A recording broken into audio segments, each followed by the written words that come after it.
যদিও বৈশাখ মাস প্রায় শেষের দিকে, এদিকে তাপমাত্রা প্রায় দিন দিন বেড়েই চলছে।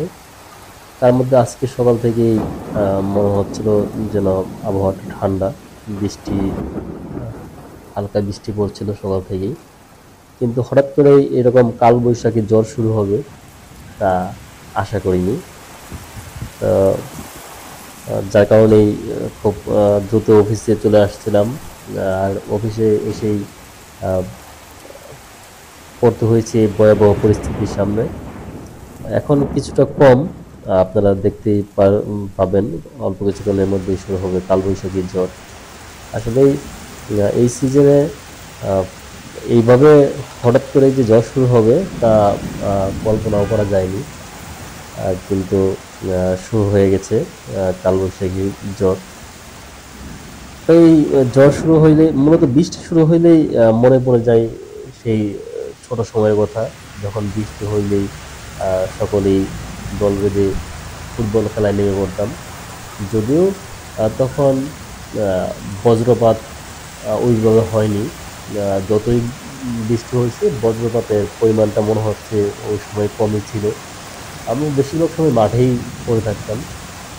বজ্রপাত কখনো ওইভাবে আমাদের প্রতিহত করতে পারে নাই। কিন্তু এখন বৃষ্টি আসলেই প্রথমে চিন্তা করি যে বজ্রপাতের কথা।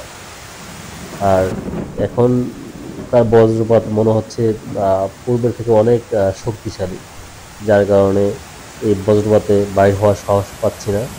এদিকে ভিডিও করছি দাঁড়ায়া, তারপরেও কয়েকটা বজ্রপাতের শব্দে মনে হচ্ছে যে রুমে চলে যায়। তারপরেও ঝড় দেখলে ভিডিও করতে ইচ্ছা হয়। তো আপনারা দেখতেই পাচ্ছেন প্রচুর ঝড় হচ্ছে। এদিকে টিনের শব্দে বৃষ্টি, এটা আসলে একটা শিল্পের মতো বলা চলে। টিনের তাদের বৃষ্টি পড়লে সেই শব্দের ঘুমটাও খুব ভালো হয়। আর যদিও আজকে অফিস খোলা, যার ধরুন ঘুমানোর কোনো জায়গা বা ঘুমানোর কোনো পরিস্থিতি নাই। আর প্রচুর ঝড় হচ্ছে। আসলে এই সিজনে মনে হয় এইটাই প্রথম এইভাবে ঝড় হয়েছে। আশেপাশে অনেক জায়গায় বড় বড় গাছও পড়ে গেছে এই ঝড়ে। তো ভালোই উপভোগ করছি বৃষ্টিটা সকাল থেকেই।